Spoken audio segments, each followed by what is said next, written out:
Are you looking to get started with 3D printing a Duke? You're in the right place. In this short module, we'll walk you through 3D Printer OS, the software product that powers the Colab printer fleet, and many other printers you'll find in labs across campus. For scope, we're going to cover the process of setting up a 3D print from the beginner's point of view. We will not cover the process of 3D design itself. For training needs on drafting and design, we recommend checking out the Colab Roots classes on those subjects. We have several great workshops offered through that program, and you can check out the website for more information. To get started with 3D printing, we'll first need a 3D file. The most common format for 3D printing is called an STL. Though other formats exist and will work with our systems, STLs are the supported file type. A good place to get an STL is Thingiverse, which is kind of like the YouTube of 3D printing.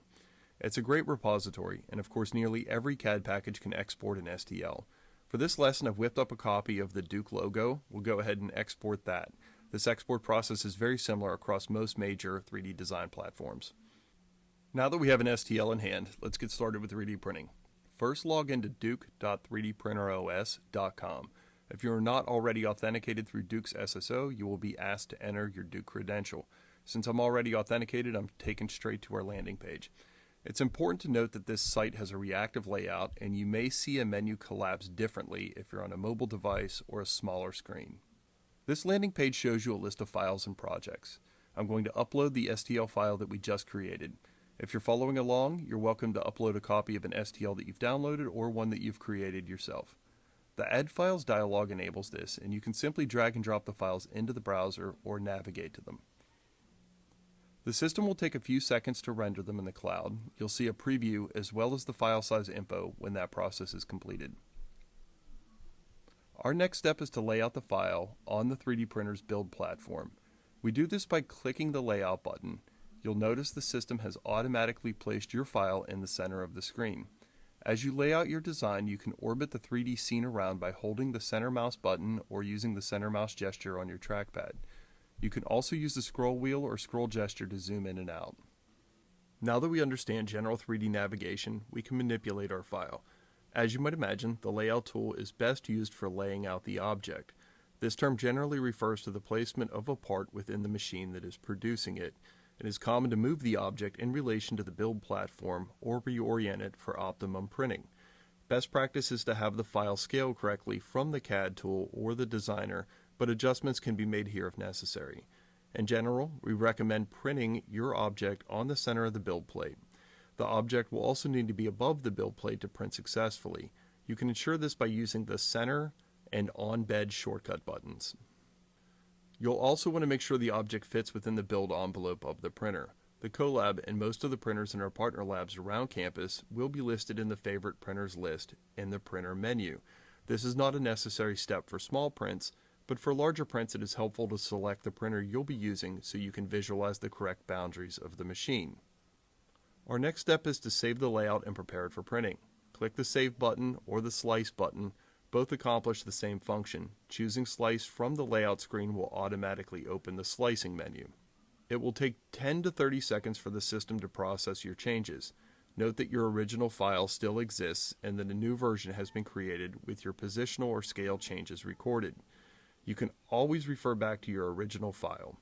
Also note that the system has created a folder of your files called a project and moved them into the Projects tab.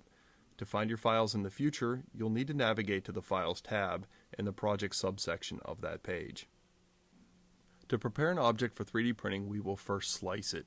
Slicing is a 3D printing term where specialized software such as 3D Printer OS looks at your object and generates programming instructions a 3D printer can understand. The printer will use this program to create your design. Once in the slicing menu, select the printer type that you will be using. There are quite a few printers out there, but only printers on the favorites list are supported at Duke. Note that files sliced for a certain printer model will only work with that specific type of printer. If you want to print on a different printer, you will need to reslice for that particular model. Next, you will find a list of profiles available to our users. Basic users should use our Perfect Print profile, which is a great all-around group of settings. Choosing the Perfect Print profile will auto-populate the fields. Introductory users will likely find these settings confusing, and for people new to 3D printing, adjusting them can be daunting. We'll cover these settings in more detail in our intermediate video. From here, users can execute the slicing action. Optionally, you can preview the toolpath. That will be covered in an intermediate video as well.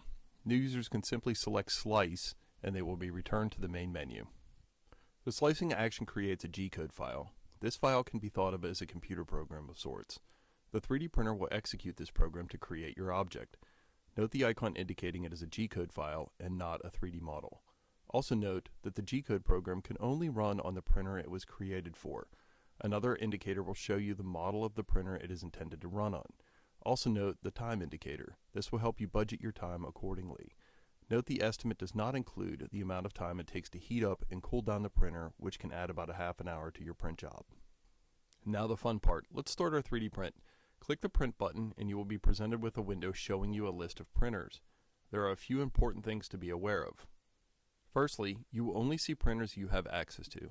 CoLab printers are available to the whole campus community, but printers of partner labs and units that have been reserved may not appear to you unless you have been given access to them by an administrator.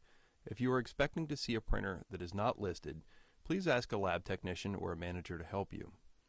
Secondly, printers are available on a first-come, first-served basis. Duke has one of the largest 3D printing inventories in all of higher education, but this is a very popular service. During peak times, you may have to check back a few times before finding an open printer. Thirdly, you will only see printers matching the type of printer you have sliced for. For example, if you have sliced for an S5, you will not see any S3 printers on your list. Lastly, you will only be able to print to printers that have enough filament to complete your print job. Note the amount of filament your job requires at the top of the pane and how much filament is left available on that printer. With those notes in mind, let's select a printer that's in the location that you would like to get your object from. The naming convention of the system indicates the location of that particular printer. Select the radio button on the side and choose Print. Do not select the Queue button.